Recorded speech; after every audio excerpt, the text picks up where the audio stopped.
regardez Capital Santé.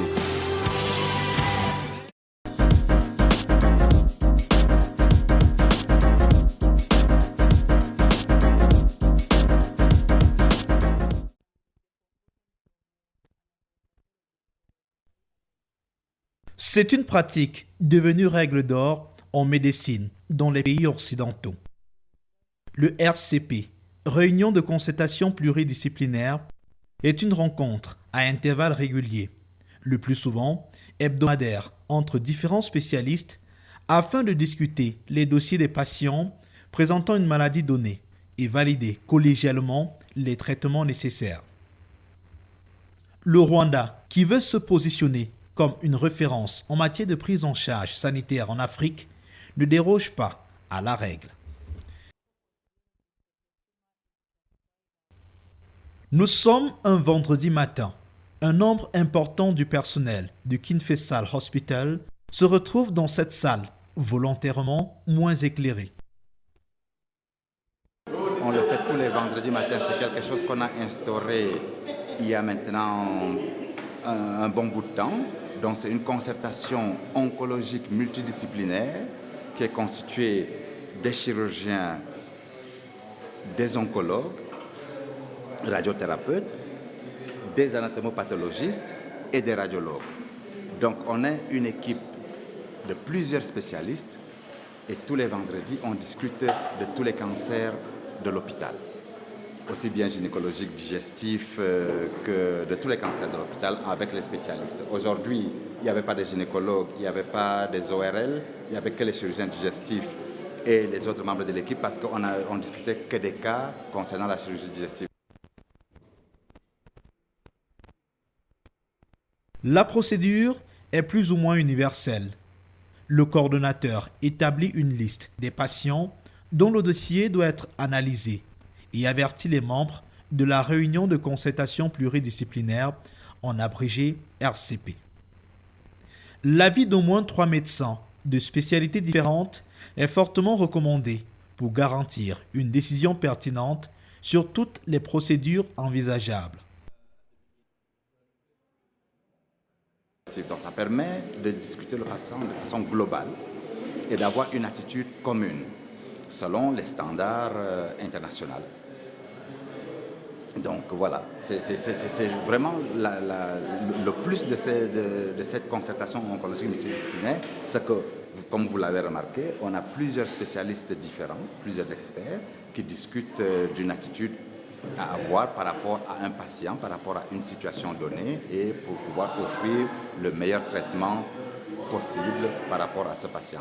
Le but, c'est une bonne prise en charge de nos patients. En fait. On voit avec tout le monde. C'est très rare d'avoir toutes les disciplines en même temps et en même place, dans une seule place.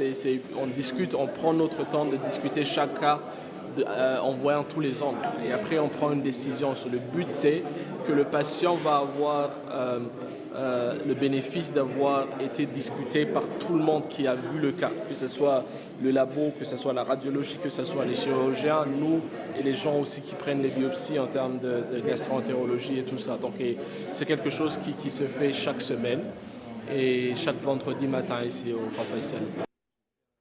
Comme des situations de jugement dans les tribunaux, les patients sont appelés à la barre à tour de rôle à travers leur dossier médical. Le médecin référent expose le cas de son malade et de manière collégiale, des solutions sont proposées. La première partie de l'exercice peut être appelée connaissance du patient et sa maladie. The next patient is a 48-year-old male. So he has been with us also since June 2021, following for cholangiocarcinoma. And an MRI was done, and it showed the liver mass of 3.9 cross 3.7 centimeter at the segment 4B, involving the common hepatic bile duct causing proximal dilatation, and there was no lymph nodes at the beginning. An ERCP was done, which showed hilar stricture, and a metallic stent was inserted.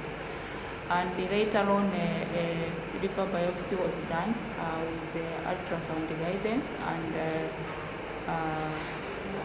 the pathology confirmed extrahepatic cholangiocarcinoma.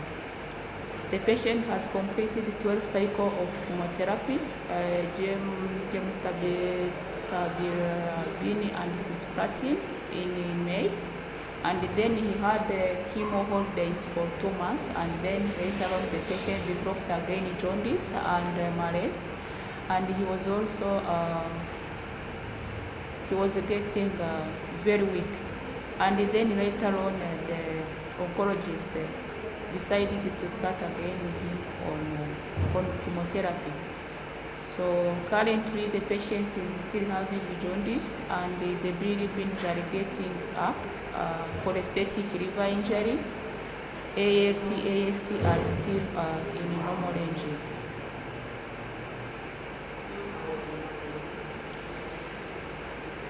Actually, this MRI is a recent one. And for him, we are asking ourselves how many cycles of chemotherapy are we going to offer to him. And we would like also to hear from surgeons if there is any surgery that can be done for him, given that the patient is still also young. La deuxième étape consiste à donner des avis. Ici, l'idée ne s'impose pas, c'est une recommandation. It's so early now to assess if there is any response after the break you received of 2 months. So for a palliative case, once again, you really cannot put a number. There is nothing like how many. So how many work only if you're doing curative. So that's when you can say, okay, I can give 6, I can give 8, I can give 12, I can give 3, whatsoever. But for a palliative disease, you treat as much as possible, the patient can tolerate. You're really flexible in the numbers, you're really flexible on the approach. If it doesn't work, you go on the second line. If it doesn't work, you go on something else. There's no end to this, and the patients are aware. And that's why, for example, if it has worked, we can think and discuss about a break, for example. But you don't, in the back of your mind, you're not stopping. You're not stopping anything. You have to continue. It's palliative approach. Yeah. So that's the way to do it. I don't think any surgical approach is possible as well. So it's metastatic. Yeah. So we'll continue to re-challenge. If it doesn't work, he's a flexible man, we'll continue that.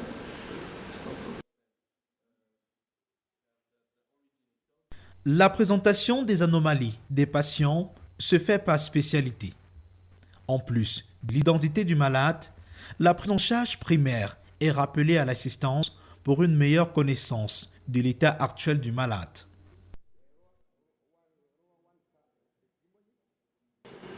She is a 47 years old female that was consulting us for the rectal bleeding for 8 months, and it was associated with pelvic and perineal pain for 8 months.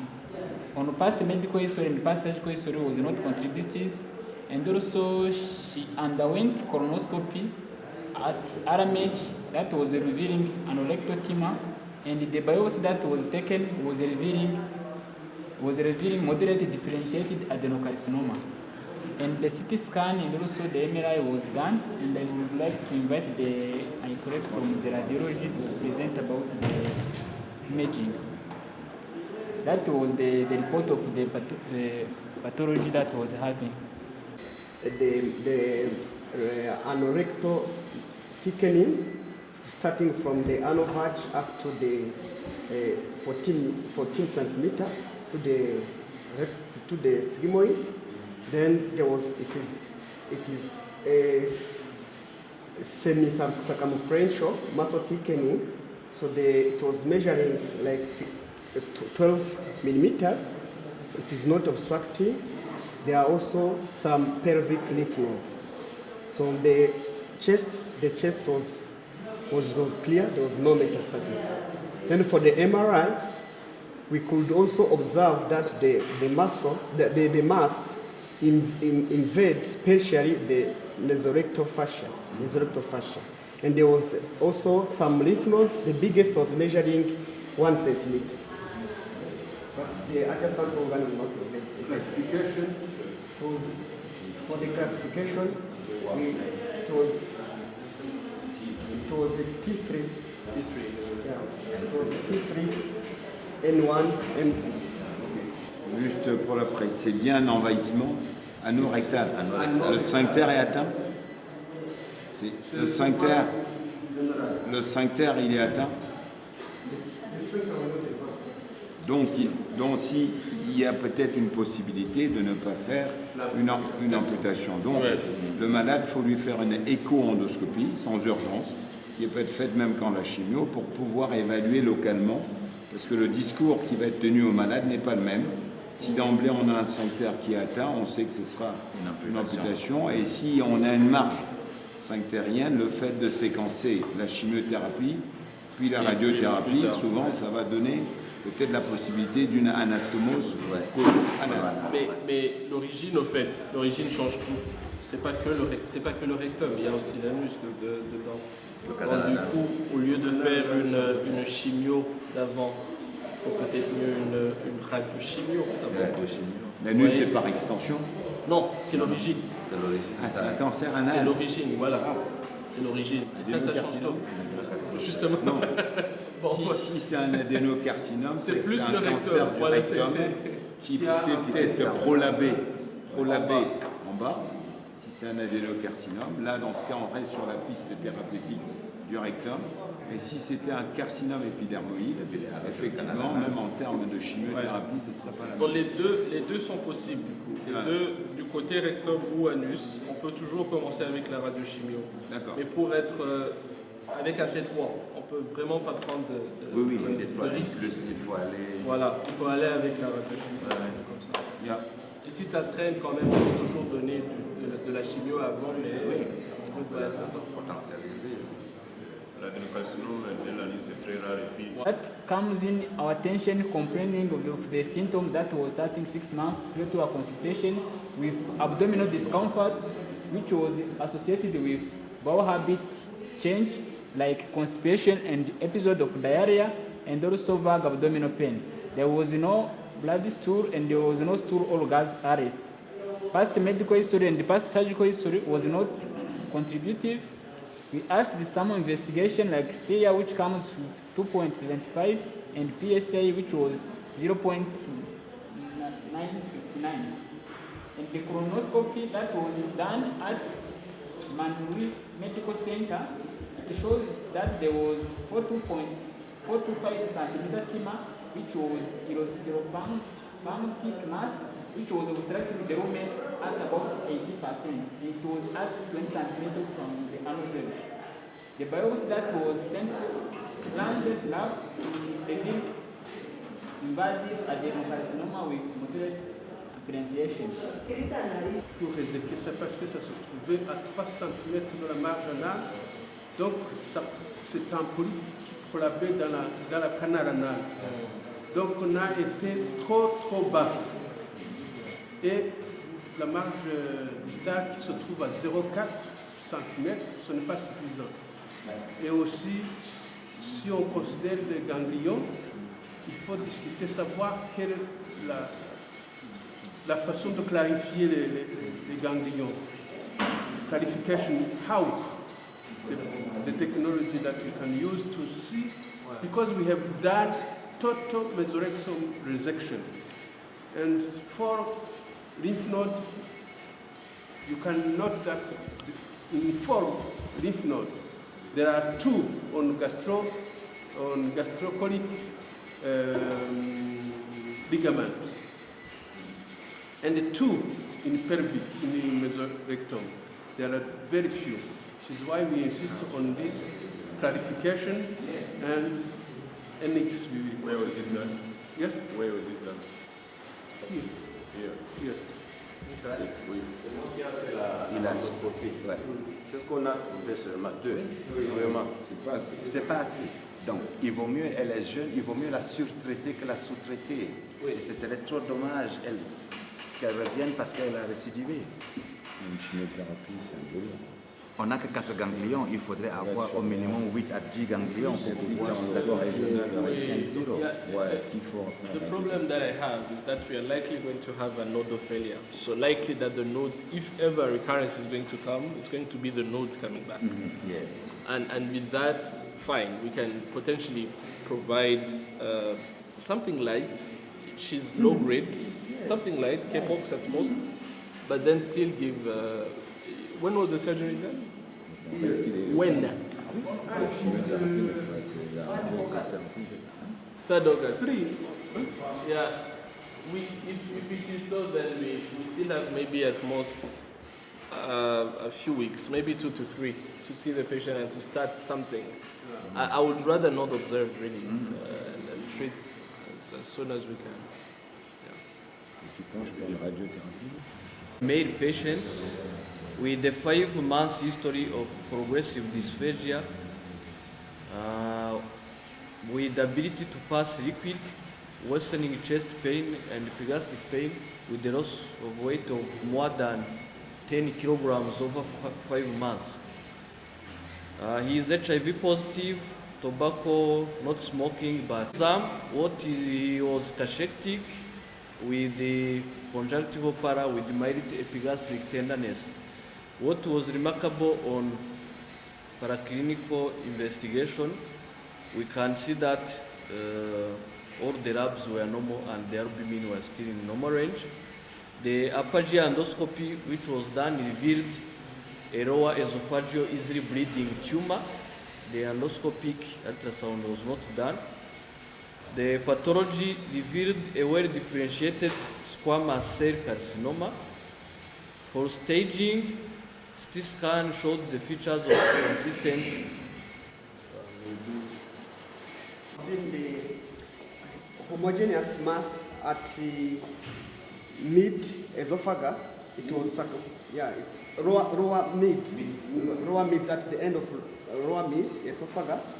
It was obstructing the lumen, so it was invading. It was like it was not up just alive into the cells. The surrounding structures were normal. There were no lymph nodes. But while we were reviewing the chest CT, we can observe only one solid nodule. One solid nodule. It was measuring like 1.5 centimeter. So, but it was also surrounding with fibrotic changes and some cavitations. So maybe that's why the one who reported, he didn't consider that as, but for us we observed that small nodule. And the abdomen were normal, the liver and the other organs were normal, were not invaded. So for the T, the stage was, for us was T2, the N was 0, but M, because of that solid, we couldn't tell why, because we didn't sit with the one who reported the CT scan. It was not done here. Pourquoi on n'a pas fait les condos? C'est parce que ça ne passait pas. La tumeur est stérosante complète. Et je pense que ce patient, c'est celui chez qui on a fait une jéjunostomie d'alimentation. Oui. On avait fait Feeding jéjunostomie, all done.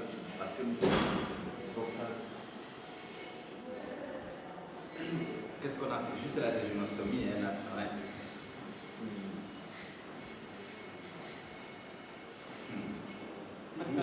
C'est un tiers moyen, tiers inférieur. So we are presenting for tumor board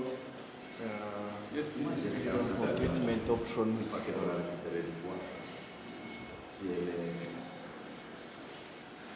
So you know what's difficult here? What's difficult is that it's a T2N0M0, it's a squamous cell carcinoma. Anything you propose is right. So why do I say this? You can think of surgery first. That's right. You can think of neoadjuvant chemoradiation. it's also right. So I guess at the moment is to find what is, you've seen the patient, Yes. but it's to find what's the less dangerous to the patient.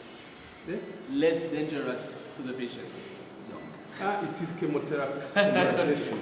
If you On say a so. less dangerous. So yeah, so at the moment, what we offer, Yes. so what we offer is based on a trial. It's called the cross trial. Yes.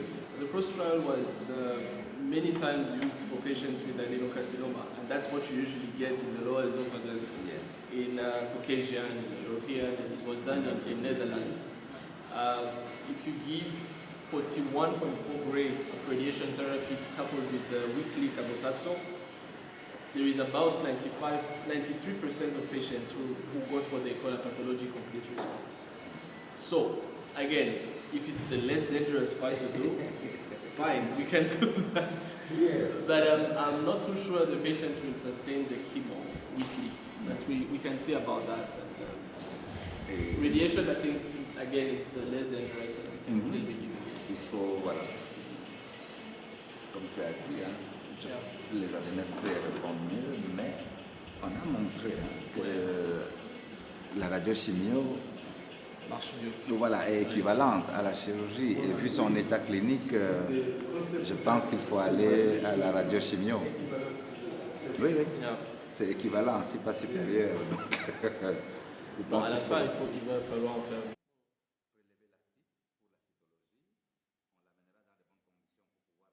Le traitement effectivement délivré peut différer de la proposition formulée par la réunion de concertation pluridisciplinaire.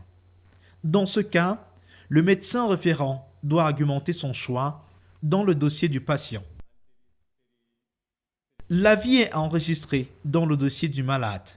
La difficulté réside aussi parfois dans le fait que toutes les personnes qui composent la RCP n'ont pas rencontré physiquement le patient, ce qui pourrait nuancer les décisions collégiales et celles du médecin référent.